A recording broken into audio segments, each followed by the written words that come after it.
then to us on the consent for fraud. So, Minuka says, His Excellency John Dramani Mahama, or the same be Ababe to just say, Ghana will officially be banning the land transit of Mackerel and Macaroni. Obeka said some few weeks ago, your Bremo update say, in Kofobi at the goods oil, egu trailer so be 18 or so. And according to them, no almost almost the Niger. But munim the see ya ebe Ghana ha. Now according to His Excellency John Dramani Mahama no, these people brought this oil. Sa oil ni na ye sha. Ye calculate scanner brought almost over 200 million Ghana cedis, and taxes are Ghana for and kawasi ye je wo honkwa 85 million Ghana cedis. So what they did was almost shada a bim businessmen bi momo kuma shada e kwotena sika so oil no yebeka say the Niger need the ragan ya be offload the into taxes. And apparently His Excellency John Dramani Mahama investigation some here NHS say there were people at the Ghana Revenue Authority and also one more it is almost share your borders no so your customs phone ebimo ewo ho a omone sa businessman for we no and call adwinkrum say they will bring the goods in Ghana and evade taxes, and because of that they sack penny bia na and a penny pa or Ghana customs are you replacing them with 1 penny or GRA head office, and even far from that too you're banning all land transits. Ana oil ye beto cars mu ana cargo so ana trailer so abagana no Ghana ban, and now we are learning say Ghana will be expanding this particular ban to other goods like macaroni and mackerel and also macaroni. And this is exactly what His Excellency John Dramani Mahama or the ababe to the inti somebody to the ababe to us. It's true because of our wache.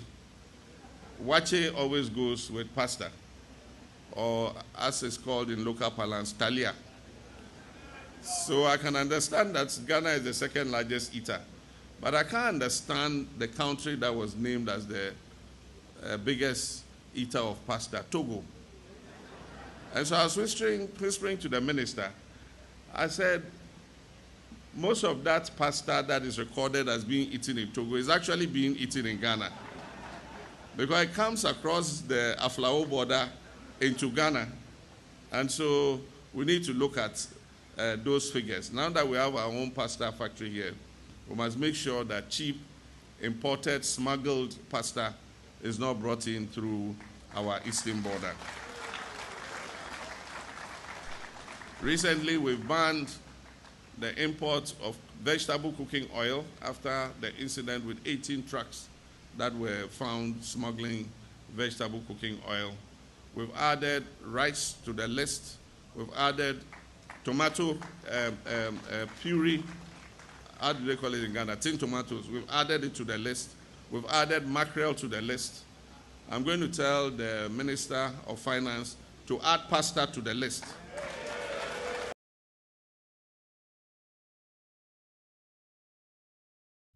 In some way, and His Excellency John Dramani Mahama or the Tuja about the issue, about this whole issue, say a bit more edit a year near and a goose I did no eba room I see, or maybe took a gumuno aba, or moba or muntia taxes, and ultimately what will happen is that they bring their prices down into one or mutual taxes. No, they can't compete, and at the end of the day, they lose in the competition, and that is exactly what is really going on now. It's a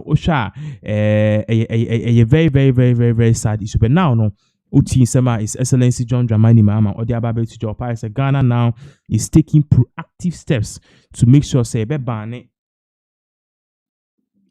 most of these companies are omode nyema we eba Kumasi omode bar, they don't pay taxes. No, they will be banning all of them. I just say Osha so that is exactly what is really going on. Now in other news too, Sabra Minoka say factory B in Penifua Kwache a bimo ewo factory B ewo Kumasi as a particular factory we are learning say Ghana for your wires, your ECG wires near the adenum. Ahomachi ya da no makwa akwatete. Omu kwatete wi a na so mu da factory ho. no matter no matter na number either the same. Me no can say these people have been busted. Now we have a video of what really happened. They causing all of this, and that's one of the issues to say which led to the Ghana Customs, the Ghana Police, and also the CID to storm this premises. It's the share this particular update, the video of what really happened. Bright authorities no or mutimi storming this particular grounds. Eko who say okay, these people no juma or mudino any video baba kebe.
See, for the video I'll share, exactly what really went on. We are learning, say these people don't maybe or Pond enclave for a central resources enclave at a work Pond industrial area. So what they do is ECG warriors no matter what trade movie normally a factory hall to process it and turn it to additional wires and normally buy metal that they send no matter what ton.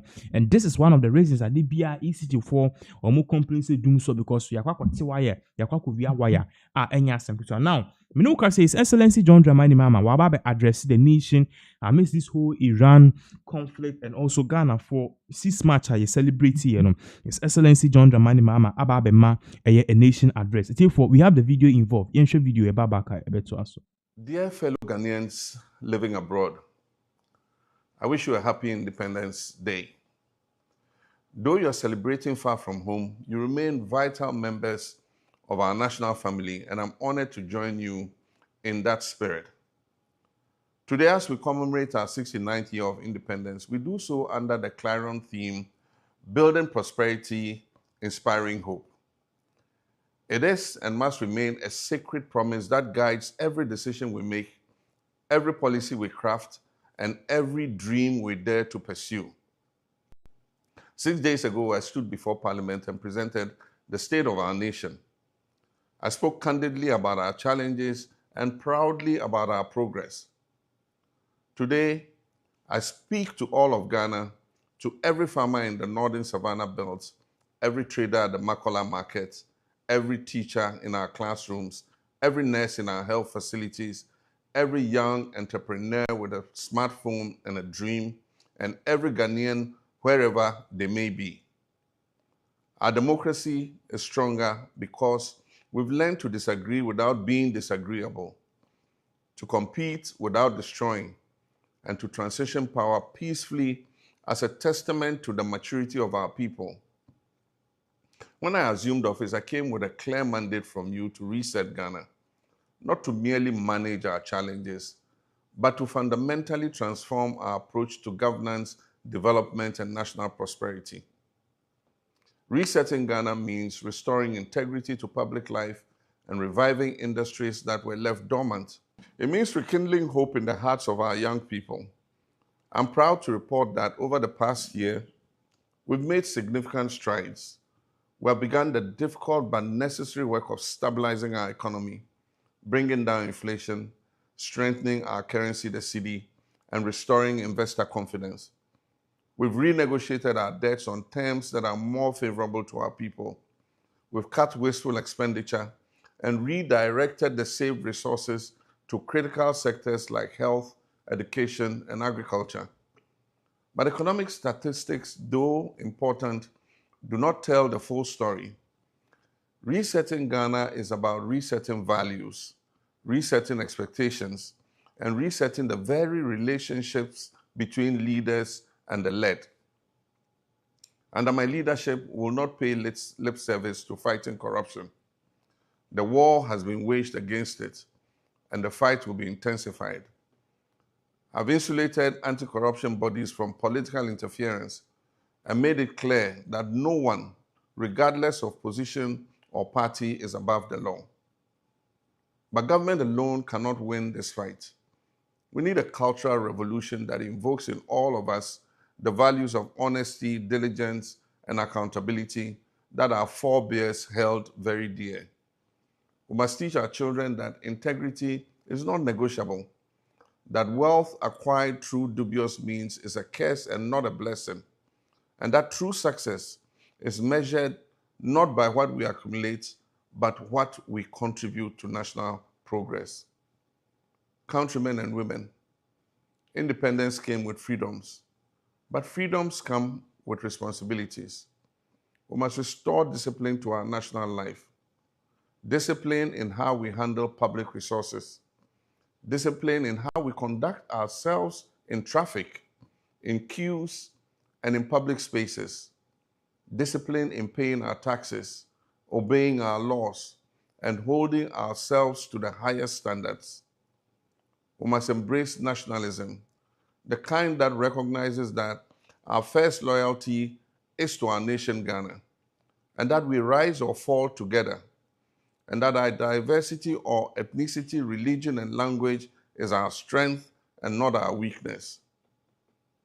Young people of Ghana, you possess skill and talents that previous generations could only dream of. In your hands, a smartphone is not just a device. It is a business, it is a classroom, it's a studio, and at the same time, it's a bank. But I also know your frustrations. I know that too many of you have brilliant business ideas but cannot access capital.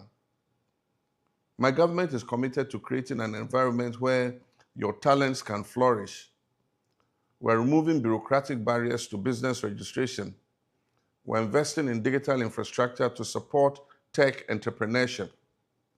We're reforming our educational curriculum to align with the demands of the 21st century economy. We're working with the private sector to create internship and apprenticeship opportunities that bridge the gap between the classroom and a career. We're establishing innovation hubs and incubation centers across the country, not just in Accra, but in Kumasi, in Tamale, Takrady, Koforidua, and Ho. But I must also challenge you. Hone your skills relentlessly. The world is competitive, and sympathy is not a currency in the global marketplace. Excel at what you do. Be disciplined. Be professional. Be reliable. Opportunities favor the prepared. Entrepreneurship is not just about apps and tech. We need young people innovating in agriculture and transforming our farms with technology. We need young people in manufacturing to turn our raw materials into finished products. We need young people in the creative arts to tell our stories to the world. Countrymen and women, I'm pleased to announce once again that I've assented to the 24-hour Economy Authority Bill, and it is now law. This is a major economic transformation. We'll now roll out the incentives we have for businesses that are ready to extend their operating hours to 24 hours, optimize national productivity, and create hundreds of thousands of new jobs. This is how we build prosperity. This is how we inspire hope. And speaking of hope, I'm thrilled to announce that we're in the final stages of establishing the Women's Development Bank. This process is being diligently led by Her Excellency the Vice President. The Women's Development Bank will provide accessible, affordable financial services tailored specifically to women in business.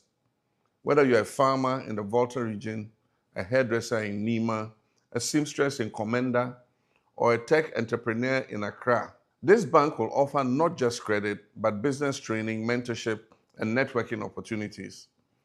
It will recognize that when you empower a woman, you empower a family, a community, and ultimately a nation.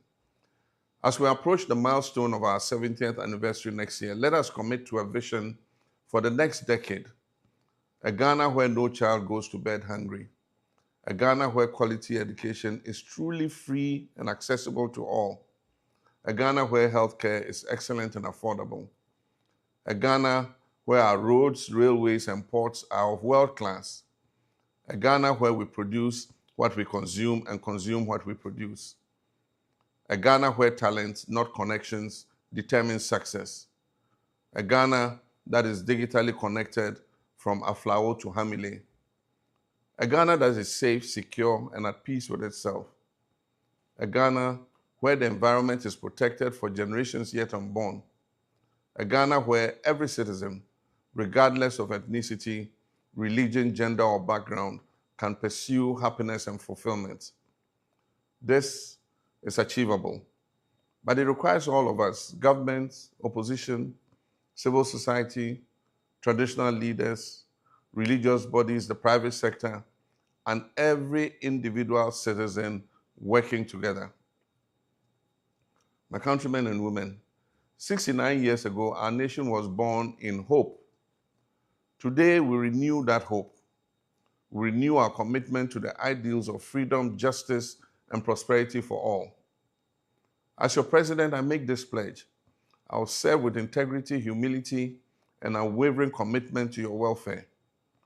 May God bless our homeland, Ghana, and make our nation great and strong. Long live Ghana, long live Africa, long live freedom. Thank you, and I wish all of you a happy Independence Day. Okay, so that was His Excellency John Dramani Mahama and some an address or the Betuja for Ghanaians in the diaspora.